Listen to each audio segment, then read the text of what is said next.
First of all, what are you doing and why do you have all these balls? Well, I was juggling, but the balls, we're gonna use them in today's video. Huh, okay.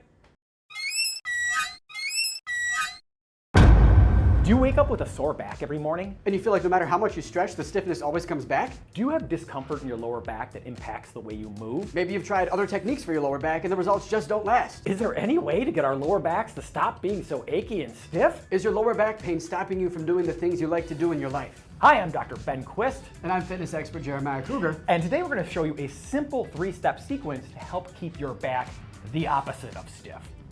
Lower back stiffness and discomfort is probably the #1 complaint that I have heard over the years as a licensed physical therapist. And there are many different things that can cause that. There are many different types of lower back injuries that you can experience. And this video is going to be about a 3-step sequence, since we don't know what injury or what's causing your stiffness, that would be used more in the chronic phase of your injury. So when you have an acute injury of your lower back, the best thing to do would be to go see your doctor or to see your local physical therapist and have us assess it first.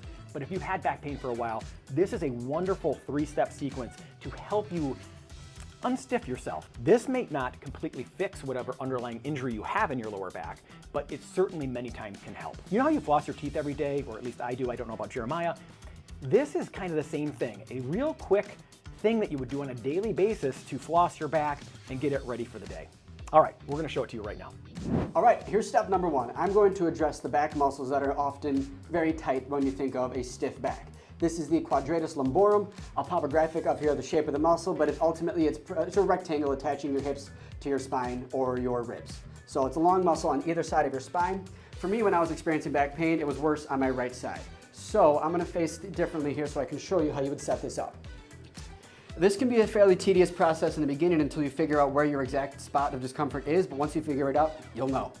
I want to focus on my right QL, so my right leg is going to be long, my left leg is going to be bent.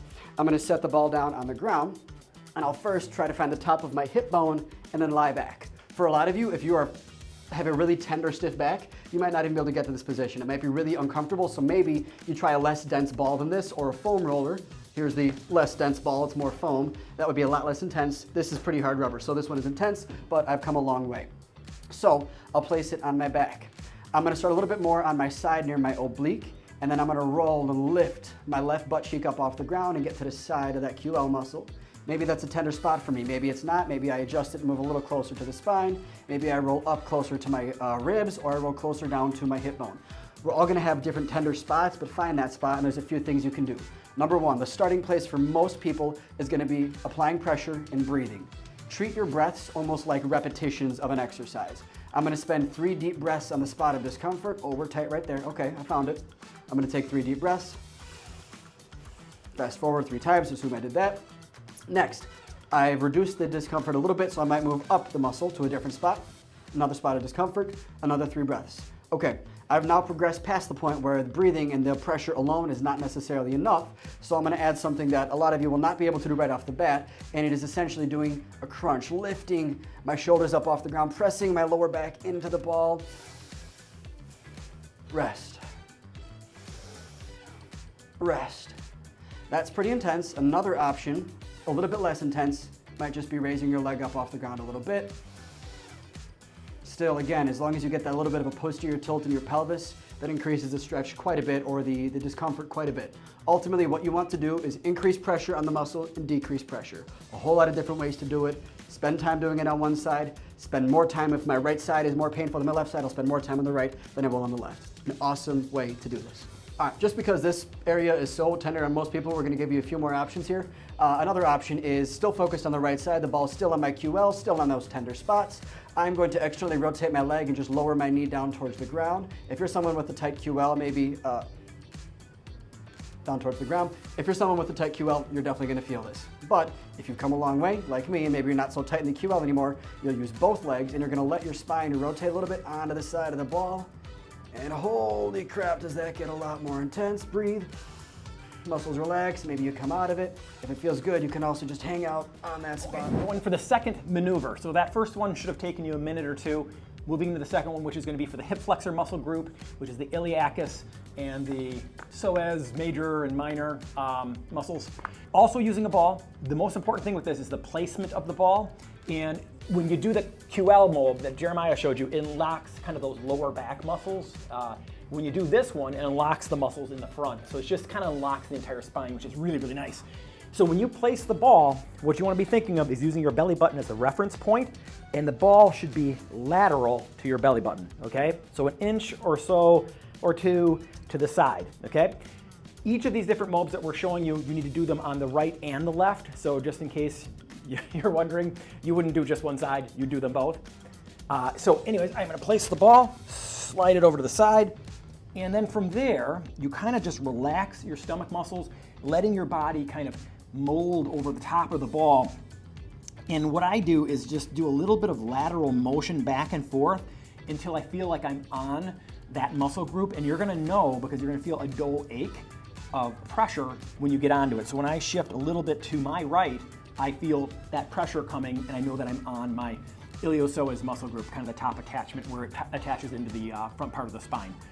From there, what you can do is just hunker down, take some breaths, just like you did with the QL mold, and let it release. Once you feel like it's released a bit, then there's a couple different movement patterns you can do for this muscle group as well.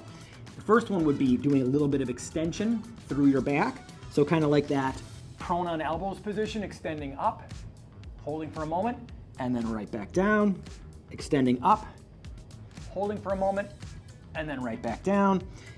Another movement pattern you can do is hunker down on the front part of your body, and then you can extend up through your hip on whatever side you have the ball on. So right now the ball is on my left side, and I'm going to extend my hip up and then drop it back down,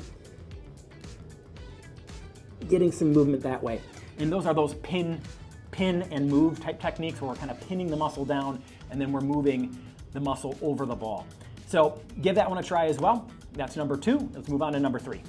Okay, the third and final move doesn't require any equipment at all. So what you're gonna be doing here, it's called thread the needle, and Jeremiah and I have modified this slightly so that it's kind of like a active and passive stretch combined into one.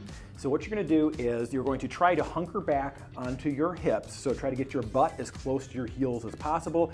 If you're not able to get your butt entirely down onto your heels, no big deal, just get it as close as you can. What that does is it kind of locks out your lumbar spine and causes that to not move as much.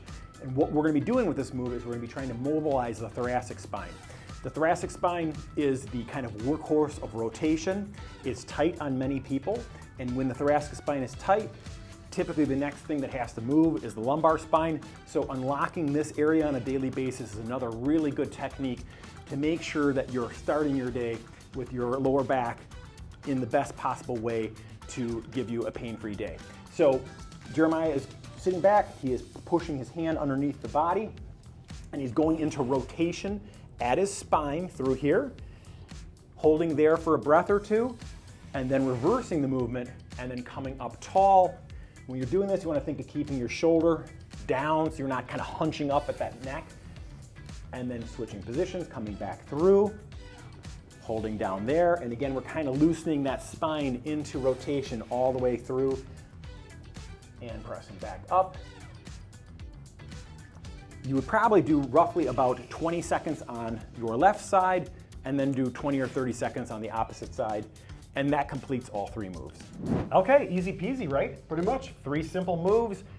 Just full disclosure, I do these 3 every single day just because it is just a wonderful way to start my day, and my back feels better than it did, 10 years ago. So. I did for a long time, after I was in with back pain, and I have not felt back pain in a very long time. Only piece of equipment you need for this is some type of mobility ball. Remember that you can get those, it could be a lacrosse ball, could be a cork ball, it could be foam, it could be a vibrating ball, whatever one you have, it doesn't really matter. They're extremely inexpensive to get, but it is a great tool to have in your arsenal if you don't have one to purchase and get it and use it. You might be shocked how impactful these 3 moves are for making your lower back feel better. It could be night and day. It was interesting at a recent trainer roundtable that we had here at Form Fitness. Yeah. We asked what was the favorite mobility ball move that the trainers liked the best, and it was like unanimous. It was that QL lower back ball mold. So even if your back isn't injured, this can be a great thing to prevent it and or just stop stiffness. Stiffness doesn't always mean pain, but maybe you got a stiff back. It's really effective. So anyway, thank you for watching. We appreciate all you guys. Please click a like on the video. Please subscribe so you can see more of our content. Send this to people who you think might need it. Bye. Thank you. Bye.